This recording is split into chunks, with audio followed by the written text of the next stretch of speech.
Баршаңызға қайырлы күн. Бүгін сіздермен пигоди дайындаймыз. Арнама тіркеліп қоюды ұмытпаңыздар. Жаңа видеоларды жіберіп алмас үшін. Елеуіштен өткізілген ұнымыздың үстіне 2 шай қасық ашытқы саламыз. 1 шай қасық толмай қант және 1 шай қасық тұз салып, қолымызбен араластырып аламыз.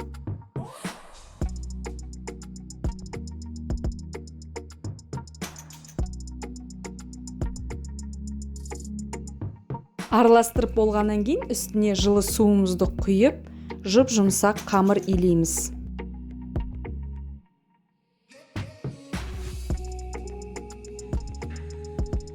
Дайын болған қамырдың үстіне 2-3 ас қасықтай сұйық май құйып, тағы да жақсылап араластырып аламыз.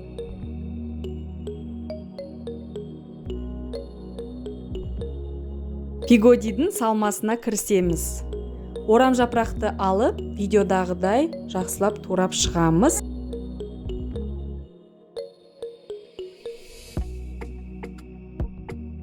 Турап қойған орам жапырағымызды шетке қойып қоямыз. Сарымсағымызды видеодағыдай турап шығамыз.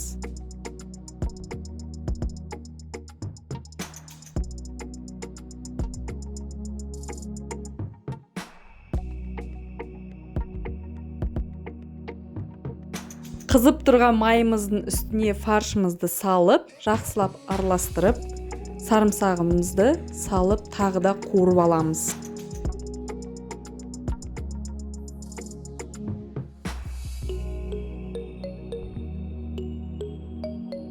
Қуырылып жатқан фарштың үстіне татымына қарай тұз салып, қара бұрыш салып, тағы да араластырамыз.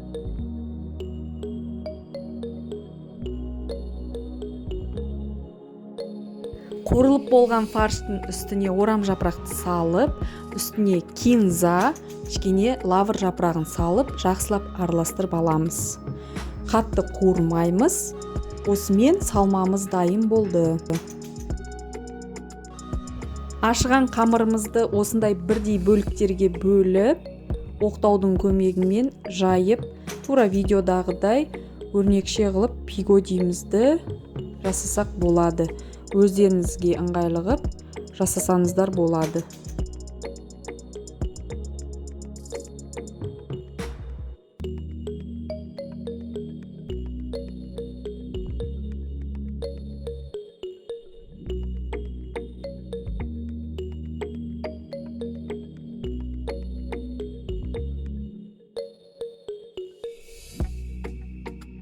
Мантаваркамызды дайындап, үстіне пигодиімізді сала берсек болады.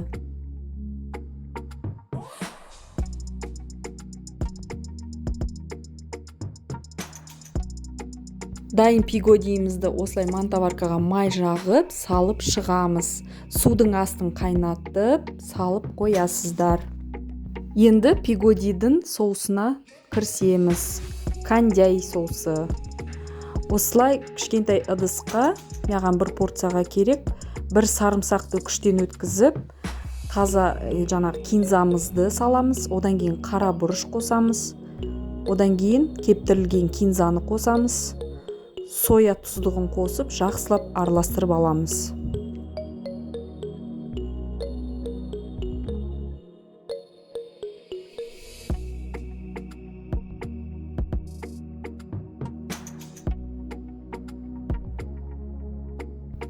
Осымен пигодиіміз дайын болды.